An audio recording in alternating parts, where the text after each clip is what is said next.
Glenda and it's Mary, and we're here to celebrate National Chocolate Chip Cookie Day by making safe, edible cookie dough. So we're gonna start first with our liquids.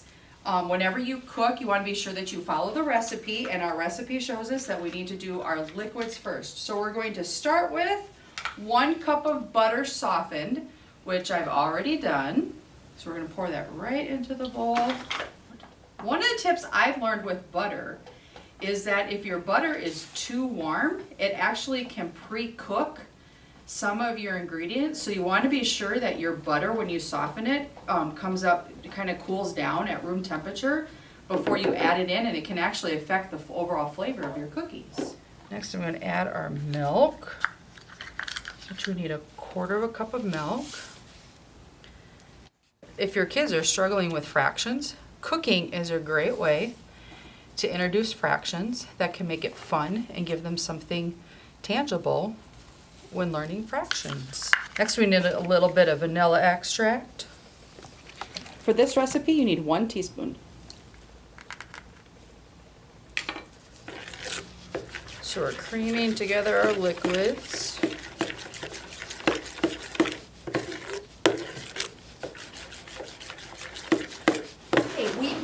Out 2½ cups flour, so that's what we have here.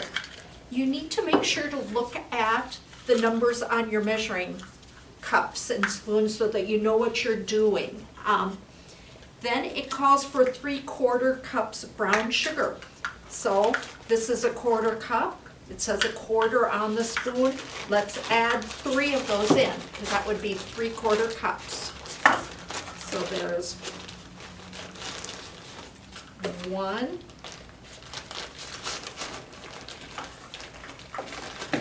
this recipe should have gone home with you. It should have been emailed to you. So if you have any questions about the ingredients, look at your emails and I'll have had that sent to you. Okay, we finished with the 3/4 cups. Now we're going on to the white sugar, and it's the same thing. It's 3/4 cups. I'm going to use the 1/4 cup and I'm going to do it 3 times. That's 1, that's 2, and this is the 3rd. After that, we need 1 teaspoon of baking soda. It says 1 teaspoon. And here we go, and baking soda. You want to make sure that it's baking soda and not make baking powder. So there is 1 teaspoon of salt. So we have 1 cup of chocolate chips to put in, and this is the one I'd fudge in if I were you. Add a little more, it makes it better. So see why I'm spilling? That's intentional. I have 1/2 cup, so I need to put 2 of those in for 1 cup.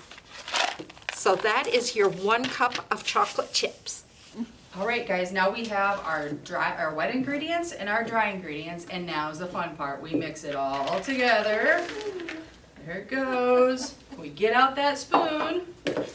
Now you can use an electric mixer if you would like, but that we would advise that you do with the supervision of an adult.